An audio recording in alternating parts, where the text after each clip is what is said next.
Hello everyone. आप लोगों को पता है कि हम लोगों का अभी cell division and cell cycle chapter चल रहा है फिलहाल, एंड बहुत सारा पार्ट इसका मैंने अपलोड कर दिया है।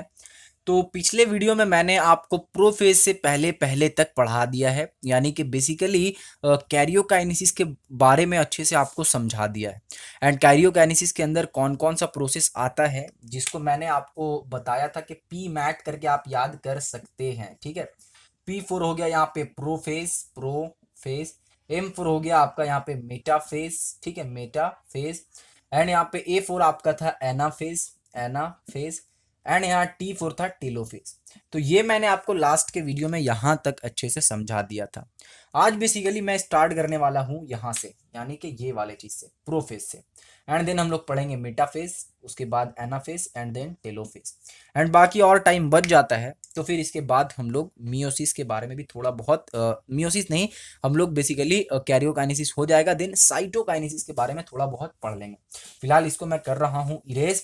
एंड आइए बिना देर किए सबसे पहले हम लोग यहाँ पे एनाफेज के बारे में पढ़ लेते हैं। सॉरी, एनाफेज नहीं, प्रोफेज। ठीक है, सबसे पहला कौन सा फेज है भाई? सबसे पहला जो फेज है वो है प्रोफेज। अच्छे से इसको देख लो, प्रोफेज सबसे पहला फेज। अब यहाँ पे प्रोफेज में क्या क्या चीज याद रखने के लिए है वो मैं आपको बताता हूँ। यानी बेसिकली प्रोफेज का डेफिनेशन है, एंड उसी डेफिनेशन से हम लोग पूरा का पूरा जो इसका इंपॉर्टेंस है उसको डिराइव करेंगे, जो मेरे को या मतलब आपको जो हेल्प करेगा माध्यमिक में लिखने में, पूरा का पूरा एक लॉन्ग आंसर लिखने में हेल्प करेगा। ठीक है, तो आइए एक एक करके यहाँ पे जान लेते हैं कि इसमें क्या क्या की फीचर है। तो सबसे पहला चीज, ये आपका फर्स्ट स्टेज है। ठीक है, सबसे पहला चीज ये आपका फर्स्ट स्टेज है। ये चीज आपको याद रखना है कि प्रोफेज जो है वो आपका यहाँ पे कैरियोकाइनेसिस का पहला फेज है। ठीक है, दूसरा चीज आपको यहाँ पे क्या रखना है याद, दूसरा चीज ये याद रखना है कि ये आपका लॉन्गेस्ट स्टेज है माइटोसिस का। ठीक है, लॉन्गेस्ट स्टेज है किस चीज का? माइटोसिस का लॉन्गेस्ट स्टेज है। अब यहाँ पे एक चीज आप लोग देखिए कि मैं यहाँ पे लिख रहा हूँ फर्स्ट स्टेज, तो ऐसा तो नहीं कि एग्जाम में आप भी फर्स्ट स्टेज लिख के चले आएंगे। आप वहां पे उसको एलेबोरेट करेंगे, एलेबोरेट करके अच्छे से लिखेंगे। ठीक है, बट याद रखने के लिए कॉपी में क्या लिखना है आपको? लिखना है प्रोफेज पहला स्टेज है, उसके बाद ये आपका लॉन्गेस्ट स्टेज ऑफ माइटोसिस है, माइटोसिस का सबसे लॉन्गेस्ट स्टेज है। दो इंफॉर्मेशन आपने कलेक्ट कर लिया, अब बढ़ते हैं तीसरे इंफॉर्मेशन की तरफ। तीसरा इंफॉर्मेशन में यहाँ पे ये बताया जा रहा है कि इस फेज में क्रोमोजोम, इस फेज में आपका क्रोमोजोम जो है वो बेसिकली क्या होगा? क्रोमोजोम आपका कंडेंस हो जाएगा। एंड चूंकि ये कंडेंस हो रहा है यानी कि जम रहा है, तो जमने के कारण क्या हो जाएगा? ये शॉर्ट हो जाएगा। ठीक है, देखिए किस तरह से एक दूसरे से रिलेटेड है, क्योंकि ये आपका कंडेंस हो रहा है उसके कारण शॉर्ट हो जाएगा, एंड कंडेंस हो रहा है तो उसके कारण थिक भी हो जाएगा। तो ये आपको एक और पॉइंट मिल गया कि क्रोमोजोम जो है वो इस फेज में कंडेंस होता है, और साथ ही साथ आपका शॉर्ट और मोटा भी हो जाता है इसी फेज में, छोटा, मोटा और कंडेंस। ठीक है, ये तीन चीज आपको यहाँ पे याद रखना है। साथ ही साथ एक और चीज याद रखना है कि आपका न्यूक्लियस जो है, ठीक है, उसके अंदर यहाँ पे क्रोमोजोम थोड़ा थोड़ा दिखने लगता है। ठीक है, विजिबल होने लगता है क्रोमोजोम के, न्यूक्लियस के अंदर क्रोमोजोम थोड़ा थोड़ा दिखने लगता है। और भी यहाँ पे चीज होता है, वो क्या, यहाँ सबसे पहले तो एक और चीज यहाँ पे लिख ही देते हैं हम लोग, विजिबल हो जाता है। ठीक है, एंड विजिबल क्या हो रहा है यहाँ पे? बेसिकली क्रोमोजोम जो है वो कंडेंस हो गया, कंडेंस होकर थोड़ा बहुत विजिबल हो गया है। क्लियर है? आगे यहाँ पे और चीज भी लिखा हुआ है, जैसे कि आपका जो followed by dissolution of nuclear envelope. इसका मतलब क्या हुआ? जो न्यूक्लियर इन्वेलप है, न्यूक्लियर इन्वेलप का मतलब क्या हुआ कि जो न्यूक्लियस को चारों तरफ से घेर के रखता है, ठीक है, वो वाला जो बाउंड्री है वो धीरे धीरे खत्म हो जाता है। ठीक है, वो धीरे धीरे बाउंड्री जो है वो हट जाता है। तो ये क्या है कि ये आपका न्यूक्लियर इन्वेलप जो है वो गायब हो जा रहा है। यहाँ पे न्यूक्लियर इन्वेलप जो है वो बेसिकली क्या हो जा रहा है, आप कह सकते हैं कि वहां पे डिसोल्यूशन हो जा रहा है, यानी कि न्यूक्लियर जो है वो गायब हो जा रहा है वहां पे बेसिकली। ठीक है, अब यहाँ पे और देखिए क्या हो रहा है कि हर क्रोमोजोम में दो क्रोमाटिड होगा। ठीक है, जैसे कि एक क्रोमोजोम है तो उसमें दो क्रोमाटिड, ऐसे करके दो क्रोमाटिड होगा, इसको कहते हैं क्रोमाटिड। ठीक है, एंड इस पूरे को कहते हैं क्रोमोजोम। इसको अच्छे से देख लीजिए, इस पूरे को कहते हैं क्रोमोजोम, एंड ये हो गया क्रोमाटिड, एंड ये भी हो गया क्रोमाटिड। ठीक है, ये चीज अच्छे से याद रखिएगा। एंड ये दोनों क्रोमाटिड जो आपको दिख रहा है, ये दोनों क्रोमाटिड को कौन भाई साहब पकड़ कर रखेगा? तो जो पकड़ के रखेगा उस वो है ये। एंड इसका नाम क्या है? इसका नाम है सेंट्रोमेयर। इसके बारे में भी आप लोगों ने पढ़ा है, तो इसको कहते हैं बेसिकली सेंट्रोमेयर। तो ये सारा चीज है जो आपको यहाँ पे अच्छे से याद रखना है, ठीक है, कि न्यूक्लियोलस एंड न्यूक्लियर मेम्ब्रेन यहाँ पे धीरे धीरे करके गायब होगा। ये भी चीज जैसे कि न्यूक्लियर मेम्ब्रेन गायब हो रहा है, इसी तरीके से यहाँ पे न्यूक्लियोलस भी धीरे धीरे गायब हो जाएगा। तो ये वाला चीज जो मैंने बताया इसको याद रखिए, प्रोफेज यूं एकदम हल्के से निकल जाएगा। एक बार मैं आपको यहाँ पे ब्रीफ दे देता हूँ, यानी कि जो भी मैंने समझाया है उसको वापिस से रिकैप करके शॉर्ट में समझाता हूँ ताकि दिमाग में आपका फिट हो जाए, बैठ जाए। देखिए, प्रोफेज जो है वो आपका माइटोसिस सेल डिवीजन का, ठीक है, माइटोसिस का पहला स्टेज है, ठीक है, ये माइटोसिस का पहला स्टेज है, साथ ही साथ ये माइटोसिस का सबसे लॉन्गेस्ट स्टेज भी है। इस फेज में क्रोमोसोम जो है वो कंडेंस हो जाता है, एंड कंडेंस होने के कारण क्या हो जाता है, छोटा हो जाता है और थोड़ा सा मोटा भी हो जाता है। साथ ही साथ न्यूक्लियस के अंदर ये दिखने लगता है, विजिबल हो जाता है, ठीक है। एंड उसके बाद न्यूक्लियर इन्वेलप जो है वो धीरे धीरे गायब होने लगता है, उसी के साथ साथ न्यूक्लियोलस भी गायब होने लगता है। क्लियर है। और चीज यहाँ पे मैंने आपको समझाया कि आपका दो क्रोमाटिड जो है वो आपका किसी से बंधा होगा, वो बंधा होगा सेंट्रोमेयर से। एंड हर क्रोमोसोम के अंदर दो क्रोमाटिड होगा, ये मैंने आपको अच्छे से बता दिया है, एंड आपने अच्छे से इसको समझ भी लिया होगा, ठीक है। अब हम लोग यहाँ पे थोड़ा सा आगे बढ़ते हैं, एंड आगे बढ़ते हैं इन द सेंस के थोड़ा सा डायग्राम देख लेते हैं। हालांकि मेरा डायग्राम काफी अच्छा है, जो स्टूडेंट पहले से चैनल को फॉलो कर रहे हैं उनको पता है कि मेरा डायग्राम काफी अच्छा है, मेरे को बहुत सारा अवार्ड मिल चुका है डायग्राम पे, ठीक है। एक्चुअली मैं मजाक कर रहा हूँ, डायग्राम बहुत ज़्यादा गंदा है मेरा, तो इसीलिए मतलब देखिए और अच्छे से अपने से बनाने की कोशिश कीजिए, मेरा थोड़ा सा गंदा बनेगा, ठीक है। यहाँ पे देखिए क्या हो रहा है बेसिकली, कि ये आपका रहा न्यूक्लियस, ये अंदर का पार्ट न्यूक्लियस है, ठीक है, यानी कि ये आपका क्या हो गया, न्यूक्लियस वाला पोर्शन। इसके अंदर क्या होगा, इसके अंदर ये रहा छोटा सा, एंड यहाँ पे ऐसा वाइंडिंग सा बनेगा, क्या बनेगा ये वाइंडिंग सा, क्या है भाई, ये वाइंडिंग सा आपका है बेसिकली क्रोमोसोम, ठीक है। एक और यहाँ पे ले लेते हैं, ये रहा ऐसा वाइंडिंग सा क्रोमोसोम, ठीक है। इसी के साथ साथ यहाँ पे न्यूक्लियोलस भी रहेगा, जो कि ये वाला चीज है, ये रहा न्यूक्लियोलस। एंड यहाँ पे ऊपर में रहेगा सेंट्रोजोम, यहाँ पे रहेगा सेंट्रोजोम, शायद इसके बारे में मैंने आपको पहले बता दिया है। एंड ये जो थोड़ा थोड़ा छोटा छोटा दिख रहा है, इसके बारे में ये धीरे धीरे करके अभी बड़ा होगा, ठीक है, वो अभी हम लोग पढ़ेंगे। ये पहला है, यानी कि अर्ली स्टेज है प्रोफेज का सबसे पहला स्टेज है। ये आपको दो जो दिख रहा है, मालूम है मेरे को डायग्राम खराब है, बताने की जरूरत नहीं है, ठीक है। तो ये जो आपको दिख रहा है यहाँ पे, ये आपका सेंट्रोमेयर है, एंड सेंट्रोमेयर से आपका अटैच है एक क्रोमाटिड दो क्रोमाटिड, एक क्रोमाटिड दो क्रोमाटिड, ऐसा और भी है इसके अंदर, यहाँ पे हम लोग दो ले रहे हैं, ठीक है। और ये वाला जो चीज है वो क्या है, ये वाला जो चीज है वो आपका है न्यूक्लियोलस, एंड ये पूरा का पूरा क्रोमोसोम है। बात क्लियर है। अब थोड़ा सा अगर हम लोग फर्दर आगे बढ़ते हैं तो आगे थोड़ा सा और ये डिफाइंड हो जाएगा, एंड आगे चलने के बाद क्या हो जाएगा बेसिकली, आगे चलने के बाद ये वाला जो चीज आपको दिख रहा था वो वाला चीज अपने आप को डुप्लीकेट कर लेगा, ठीक है। ये वाला चीज अपने आप को डुप्लीकेट कर लेगा, ऐसे करके डुप्लीकेट कर लेगा। एंड ये जो बला आपको यहाँ पे दिख रहा है इसको कहते हैं स्पिंडल फाइबर, ठीक है। लास्ट के वीडियो में मैंने आपको स्पिंडल फाइबर दो तीन बार बोला था, बट स्पिंडल फाइबर के बारे में कुछ बताया नहीं था। तो ये रहा स्पिंडल फाइबर, इसी को कहते हैं स्पिंडल फाइबर, ठीक है। तो जो आपको स्पिंडल फाइबर भी समझ आ गया होगा। अब यहाँ पे क्या होता है अंदर में, ये वाला जो चीज था बेसिकली वही वाला चीज यहाँ पे भी रहता है, बेसिकली जो भी है सिमिलर ही रहता है, ऐसी करके कुछ, ठीक है। इसको इतना ही रहने देते हैं, आगे देखते हैं आगे क्या होता है। अब जब आप आगे बढ़िएगा, यानी कि आपका लास्ट स्टेज किस चीज का, प्रोफेज के अंदर का ये स्टेज दिखा रहा हूँ, पहले ऐसे रहता है, फिर ये वाला डबल हो जाता है, और लास्ट वाला स्टेज अगर हम लोग देखें तो लास्ट वाले स्टेज में क्या होता है कि ये वाला जो चीज है वो धीरे धीरे करके डिसअपेयर हो जाता है, ये धीरे धीरे डिसअपेयर हो जाता है। एंड ये जो चीज है ये आपका पोल की तरफ पूरा का पूरा शिफ्ट हो जाता है, एक इस पोल में और एक उस पोल में शिफ्ट हो जाता है, ठीक है। और साथ ही साथ यहाँ पे धीरे धीरे जो आपको ये वाला क्रोमोसोम जो दिख रहा है ये स्पिंडल फाइबर से जाकर ऐसे करके अटैच हो जाता है, ठीक है। हो सकता है आपके बुक में अच्छा सा सुंदर सा डायग्राम दिया हो तो उसको देखिए और जो मैं बता रहा हूँ उसको फॉलो कीजिए। तो यहाँ पे बेसिकली न्यूक्लियर मेम्ब्रेन था, ठीक है, एंड यहाँ पे न्यूक्लियर मेम्ब्रेन धीरे धीरे डिसअपेयर होते चला जा रहा है। क्लियर है। तो ये रहा आपका प्रोफेज में इससे ज्यादा कुछ नहीं है, और ये लॉन्गेस्ट फेज था तो इससे ज्यादा और रहना भी नहीं चाहिए, बहुत सारा चीज इसमें हम लोगों ने यहाँ पे जान लिया।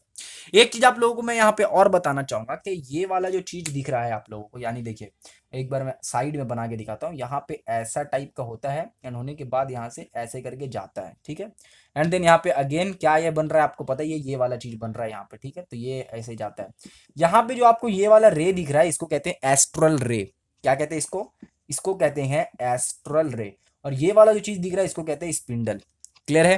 तो यहाँ पे स्पिंडल देखिए, अच्छे से देखिए, यहाँ पे स्पिंडल एंड स्पिंडल के बाद स्पिंडल प्लस एस्ट्रल रे, एस्ट्रल रे प्लस एस्ट्रल रे के साथ साथ यहाँ पे आपका सेंट्रियोल, सेंट्रियोल, सेंट्रियोल क्या है? ये वाला चीज सेंट्रियोल है, ठीक है? इसके अंदर होता है सेंट्रियोल बेसिकली, ठीक है? तो ये वाले को पूरा का पूरा मिलाकर क्या कहते हैं? इसको पूरे को मिलाकर कहते हैं माइटोटिक अपैरेटस, ठीक है? माइटोटिक अपैरेटस, माइटोटिक अपैरेटस, ठीक है? तो इसको एक बार आप लोग नोट डाउन कर लीजिए एंड अच्छे से समझ लीजिए कि माइटोटिक अपैरेटस किसको कहते हैं। तो स्पिंडल फाइबर, एस्ट्रल रे एंड सेंट्रियोल तीनों को मिलाकर कहते हैं बेसिकली माइटोटिक अपैरेटस, ठीक है? अब यहाँ पे हमारा प्रोफेज हो जाता है कंप्लीट। प्रोफेज कंप्लीट होने के बाद हम लोग यहाँ पे मूव करते हैं फर्दर कौन से जगह पे भाई? तो मेटाफेज में, ठीक है? अब हम लोग फर्दर मूव करते हैं यहाँ पे मेटाफेज में एंड देख लेते हैं कि भाई मेटाफेज में जो है वो क्या समझने के लिए हम लोगों के पास है। तो मेटाफेज में जाने के लिए सबसे पहले यहाँ पे मैं लिख लेता हूँ मेटाफेज, मेटाफेज, ठीक है? एंड उसके बाद हम लोग यहाँ पे एक एक करके डिस्कशन करते हैं कि मेटाफेज में आखिरकार क्या होता है। देखिए मेटाफेज में आपका ऐसा स्टेज है माइटोसिस का जहाँ पे क्रोमोसोम जो है वो स्पिंडल फाइबर से फुल्ली जाकर अटैच हो जाता है। इसका डायग्राम अगर मैं बनाऊं तो देखिए इसका डायग्राम ये आपका बड़ा सा रहा, ठीक है? उसके बाद यहाँ पे क्या होगा? ये आपका एक एस्ट्रल रे करके एंड एक यहाँ पे कुछ इस तरह से बनेगा। क्लियर है?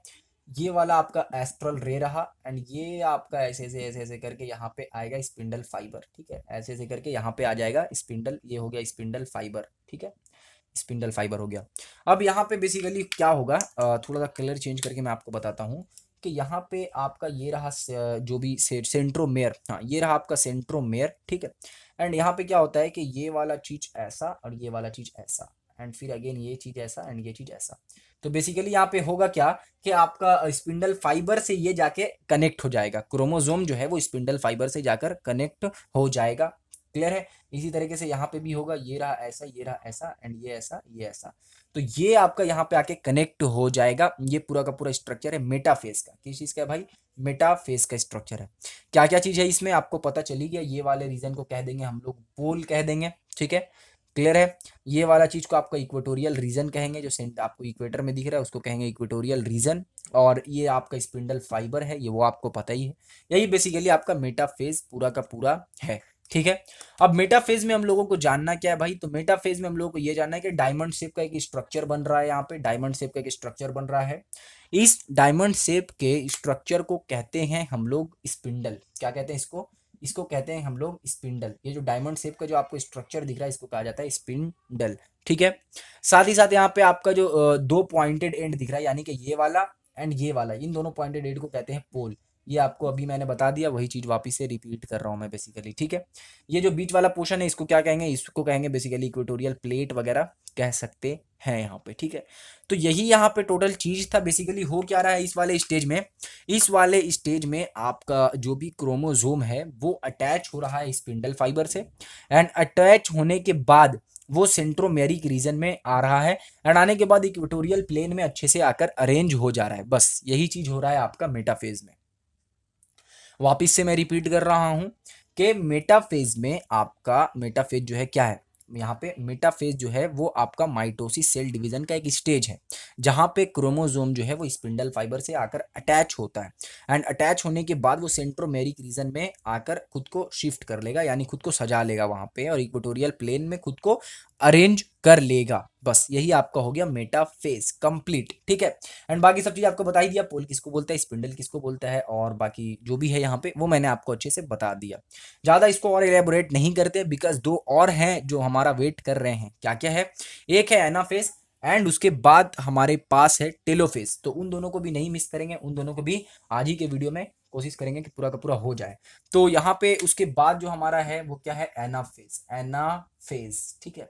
अब एनाफेज जो है वो थोड़ा सा इंटरेस्टिंग यहाँ पे हो जाता है। क्यों इंटरेस्टिंग हो जाता है भाई? क्योंकि ये जो है वो शॉर्टेस्ट स्टेज है माइटोसिस का। अब ये इंटरेस्टिंग इसलिए क्योंकि इससे 1 मार्क्स का क्वेश्चन आ सकता है, ठीक है? जिस तरह से आपका शुरू वाला यानी कि प्रोफेज लॉन्गेस्ट फेज था, इसी तरह से ये जो है वो शॉर्टेस्ट फेज है।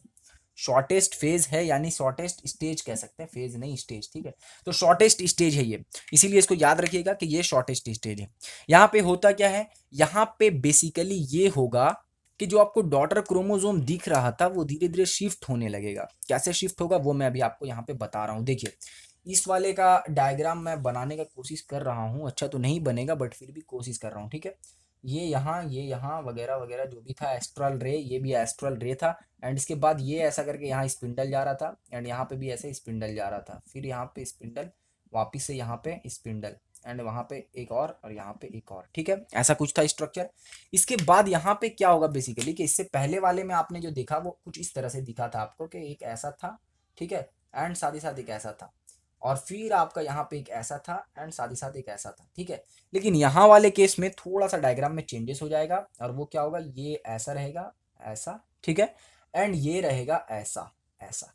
अब ये ऐसा हुआ कैसे, ऐसा हुआ इसलिए क्योंकि ये वाला जो चीज है वो आपका यहाँ पे हट गया, ठीक है, खुल गया यहाँ पे, ठीक है। ये दोनों अटैच था, तो यहाँ पे क्या हो रहा है, अटैच नहीं, यहाँ पे सेपरेट हो गया ये दोनों। एंड सेपरेट होने के बाद जो है वो अपोजिट पोल की तरफ मूव करने लगा, ठीक है। अपने अपने पोल की तरफ मूव नहीं कर रहा था, अपोजिट पोल की तरफ। यानी इसका ये वाले का पोल था ये, लेकिन ये इधर जाने के बजाय जो है ये वाला इधर चला गया। दैट्स वाई आपको यहाँ पे वी इस तरफ दिख रहा है, ये धीरे धीरे यहाँ आ रहा है, ठीक है, और ये धीरे धीरे यहाँ आ रहा है। तो आपको ये भी समझ आ गया होगा कि यहाँ पे जो अपोजिट पोल है उसका मीनिंग क्या निकल रहा है बेसिकली, ठीक है। तो ये इसीलिए शॉर्टेस्ट फेज है, क्योंकि थोड़ा सा तो यहाँ पे चीज ही हो रहा है। क्या हो रहा है भाई, यहाँ पे हो रहा है कि जो सेंट्रोमेयर है वो सेंट्रोमेयर और डॉटर क्रोमोसोम वो सेपरेट हो रहा है, एंड सेपरेट होने के बाद वो आपका अपोजिट पोल की तरफ मूव करना शुरू कर जा रहा है। बस यही यहाँ पे हो रहा है। दैट्स वाई ये आपका शॉर्टेस्ट फेज है, ठीक है। और यहीं पे आपका जो V shape structure, L shape structure, जो कि आपके बुक में उतना ज़्यादा एलेबोरेट किया हुआ नहीं है, वो यहाँ पे होता है। ये जैसे कि आपको दिख रहा है, तो यहाँ पे आपका वी शेप स्ट्रक्चर ले लेता है, या फिर बहुत सा एल शेप स्ट्रक्चर ले लेता है, ठीक है, इसी वाले फेज में लेता है, एक्सेट्रा जो भी है, ठीक है। तो बेसिकली आपका एनाफेज में वापिस से एक बार, जिस तरह से मैं सब फेज को एक एक बार बता रहा हूँ, वैसी एनाफेज वाला स्टेज को भी एक बार फिर से मैं दोहरा देता हूँ। देखिए एनाफेज स्टेज जो है वो आपका माइटोटिक फेज का, माइटोटिक सेल डिवीजन का सबसे छोटा फेज है, ठीक है। और यहाँ पे हो क्या रहा है, यहाँ पे सेंट्रोमेयर और डॉटर क्रोमोसोम जो है वो सेपरेट होंगे, सेपरेट होकर अपोजिट पोल की तरफ मूव करना शुरू कर जाएंगे। दैट्स इट, यहीं पे हो गया इसका खात्मा, ठीक है, यहाँ पे हो गया इसका काम तमाम। तो दैट्स वाई इसको यहाँ पे हम लोग इरेज करते हैं, एंड इरेज करने के बाद हम लोगों के पास जो एक और बच गया है उसको हम लोग देख लेते हैं। एंड हम लोगों के पास बच क्या गया है, हम लोगों के पास बच गया है टेलोफेज। तो टेलोफेज के बारे में भी थोड़ा बहुत हम लोग यहाँ पे पढ़ लेते हैं कि आखिरकार टेलोफेज क्या है, ठीक है। टेलोफेज, तो टेलोफेज बेसिकली यहाँ पे लास्ट स्टेज है, एंड ये वाला स्टेज एक बहुत ही इंटरेस्टिंग सा चीज इस स्टेज में बता रहा हूँ, वो समझ आ गया, पूरा का पूरा चीज समझ आ जाएगा। क्या है वो है यहाँ पे reverse of prophase, reverse of prophase. अब ये रिवर्स ऑफ प्रोफेज का मीनिंग क्या निकल रहा है भाई, रिवर्स ऑफ प्रोफेज का मीनिंग निकल रहा है कि जो भी चीज प्रोफेज में हो रहा था उसके जस्ट अपोजिट यहाँ पे होगा, ठीक है। अब क्या क्या चीज प्रोफेज में हो रहा था उसको थोड़ा सा याद कीजिए। प्रोफेज में जो आपने पढ़ा था वहां पे आपका क्रोमोसोम कंडेंस हो रहा था, क्रोमोसोम कंडेंस हो रहा था भाई। ये वाले फेज में अनकंडेंस होना शुरू हो जाएगा, अनकंडेंस होना शुरू हो जाएगा, ठीक है। उस वाले फेज में कंडेंस हो रहा था, इस वाले फेज में अनकंडेंस हो जाएगा, ठीक है। अनकंडेंस होने के बाद धीरे धीरे सब कुछ पिघलने लगेगा, सब कुछ धीरे धीरे खत्म होने लगेगा। उसके बाद उस वाले फेज में न्यूक्लियर इन्वेलप गैप हो रहा था, इस वाले फेज में न्यू न्यूक्लियर इन्वेलप चला आएगा, ठीक है। एक नया न्यूक्लियर इन्वेलप इसमें बन जाएगा। यानी कि बेसिकली जो जो उस फेज में हो रहा था उसके जस्ट अपोजिट इस वाले में होगा, ठीक है। साथ ही साथ यहाँ पे न्यूक्लियस जो है वो वहां गैप हो रहा था, न्यूक्लियोलस गैप हो रहा था, तो यहाँ पे न्यूक्लियोलस जो है वो भी वापिस से आ जाएगा, यानी कि रीअपेयर्स, ठीक है। तो न्यूक्लियोलस जो है वो भी रीअपेयर हो जा रहा है सेल में, क्लियर है। तो ये पूरा प्रोसेस आपका है किस चीज का, ये पूरा प्रोसेस था माइटोसिस का। लेकिन माइटोसिस के अंदर ये कैरियोकाइनेसिस हम लोग अभी तक पढ़ रहे थे, और कैरियोकाइनेसिस के अंदर हम लोगों ने क्या क्या पढ़ा, प्रोफेज, मेटाफेज, एनाफेज, टेलोफेज, ये सब हम लोगों ने पढ़ लिया। अब ये वाले से क्या हो जाएगा कि आपका ये वाला टोटल प्रोसेस होने के बाद जो न्यूक्लियस है, ठीक है, ध्यान दीजिएगा, जो न्यूक्लियस है वो आपका दो में डिवाइड हो गया है, न्यूक्लियस दो न्यूक्लियस पूरा बन गया है। लेकिन अभी तक जो सेल बॉडी है, क्योंकि सेल पूरा बनने के लिए पूरा का पूरा सेल बॉडी चाहिए, तो पूरा सेल बॉडी जो है वो दो अभी तक नहीं बना है, वो बनेगा इसके बाद वाले प्रोसेस में। एंड वो प्रोसेस क्या है, वो प्रोसेस आपका यहाँ पे मैं लिखा दे रहा हूं, देख लीजिए एक बार। वो प्रोसेस आपका है साइटोकाइनेसिस, साइटोकाइनेसिस, ठीक है। तो इस वाले प्रोसेस के थ्रू इस वाले प्रोसेस के थ्रू वो जो बचा कुचा आपके पास मतलब जो सेल डिवाइड नहीं हुआ है, यानी अभी न्यूक्लियस सिर्फ डिवाइड हुआ था, तो इसके बाद क्या हो जाएगा, पूरा का पूरा सेल जो है वो 2 पार्ट में कन्वर्ट हो जाएगा। तो यहाँ पे जो टेलोफेज हो रहा था, टेलोफेज के साथ ही साथ यहाँ पे साइटोकाइनेसिस का प्रोसेस भी कंटिन्यू रहेगा। ठीक है, टेलोफेज एंड साइटोकाइनेसिस लगभग दोनों एक साथ ही चला जाएगा, एक साथ ही होगा। ठीक है, अब यहाँ पे जो साइटोकाइनेसिस है वो प्लांट सेल में अलग तरीके से होता है, प्लांट सेल में अलग तरीके से होता है। हालांकि जो मैंने अभी आपको प्रोफेज मेटाफेज बताया है वो लगभग सिमिलर होता है, थोड़ा सा चेंजेस होता है जो कि आपके बुक में दिया हुआ बहुत ही माइनर सा चेंज होगा, उसको आप थोड़ा सा देख लीजिएगा। ठीक है, उसको थोड़ा सा देख लीजिएगा, नहीं समझ आए तो मुझे नीचे इन्फॉर्म कीजिएगा। ठीक है, जैसे कि देखिए वहां पे एस्ट्रल और स्पिंडल वगैरह नहीं बनेगा, किसमें, आपका एस्ट्रल वाला स्पिंडल जो है वो नहीं बनेगा, एस्ट्रल स्पिंडल। ठीक है, टर्म को याद रखिए, एस्ट्रल स्पिंडल जो है वो वहां पे नहीं बनेगा, कौन वाले केस में, प्लांट सेल वाले केस में नहीं बनेगा। ठीक है, ये चीज याद रखिएगा। बेसिकली यहाँ पे देखिए आपका जो मैंने अभी बताया कैरियोकाइनेसिस, उसमें लगभग लगभग सेम होता है, थोड़ा सा चेंजेस है। बट प्लांट सेल और एनिमल सेल अगर हम लोग साइटोकाइनेसिस के बारे में बात करें तो यहाँ पे बहुत ही मेजर सा चेंज आ जाता है। ठीक है, मेजर सा चेंजेस क्या है वो देखिए। प्लांट सेल में जो है वो कुछ इस तरीके से होता है, मान लीजिए कि सेल, यहाँ पे एग्जैक्ट सेल का शेप नहीं है। ठीक है, याद रखिएगा। यहाँ पे देखिए न्यूक्लियस तो 2 बन गया। ठीक है, यहाँ पे होता क्या है कि मान लीजिए वापिस से सेम चीज न्यूक्लियस लिए, अब यहाँ पे बीच में धीरे धीरे ऐसे करके लाइन ड्रॉ होना शुरू हो जाता है बीच में। ठीक है, फिर यहाँ पे ये फर्दर आगे गया, जाने के बाद वही न्यूक्लियस और ये लाइन थोड़ा सा बड़ा हो गया। ठीक है, एंड एट लास्ट क्या हो रहा है कि वही न्यूक्लियस और ये लाइन पूरा बड़ा हो गया। क्या हो गया, बेसिकली ये 2 सेल में डिवाइड हो गया। ये चीज हो रहा है प्लांट सेल में। अब प्लांट सेल में ऐसा क्यों हो रहा है, इसके पीछे का कारण क्या है वो मैं अभी आपको यहाँ पे बता दे रहा हूँ। देखिए इसके पीछे का कारण ये है कि यहाँ पे जो आपका गोल्गी बॉडीज जो है वो छोटा छोटा वेसिकल्स बनाता है। ठीक है, गोल्गी बॉडी जो है, गोल्गी बॉडी के बारे में आप लोगों ने पढ़ा होगा, तो गोल्गी बॉडी जो है वो छोटा छोटा वेसिकल्स यहाँ पे बनाता है, एंड वो वेसिकल जो है वो एक दूसरे के साथ कोलाइड मतलब यूनाइट फ्यूज कर जाता है। ठीक है, एंड फ्यूज करने के बाद यहाँ पे ये चीज होता है। ठीक है, एंड दैट्स वाई ये जो आपका प्लांट सेल है इसमें कहते हैं सेल प्लेट फॉर्मेशन। ठीक है, यहाँ जो आपका साइटोकाइनेसिस होता है वो होता है सेल प्लेट फॉर्मेशन के थ्रू, सेल प्लेट फॉर्मेशन। तो सेल प्लेट फॉर्मेशन के थ्रू होता है यहाँ पे साइटोकाइनेसिस, ये चीज याद रखिएगा। तो बेसिकली आपको समझ आ गया होगा यहाँ पे क्या हो रहा है। एक चीज और बता दूं आपको, यहाँ पे जो चीज हो रहा है वो मिडिल से, ठीक है, पहले बीच से धीरे धीरे करके साइड की तरफ मूव कर रहा है। ठीक है, पहले बीच में हो रहा है फिर ऐसे ऐसे करके साइड में जा रहा है, दैट्स वाई इसको कहेंगे सेंट्रीफ्यूगल।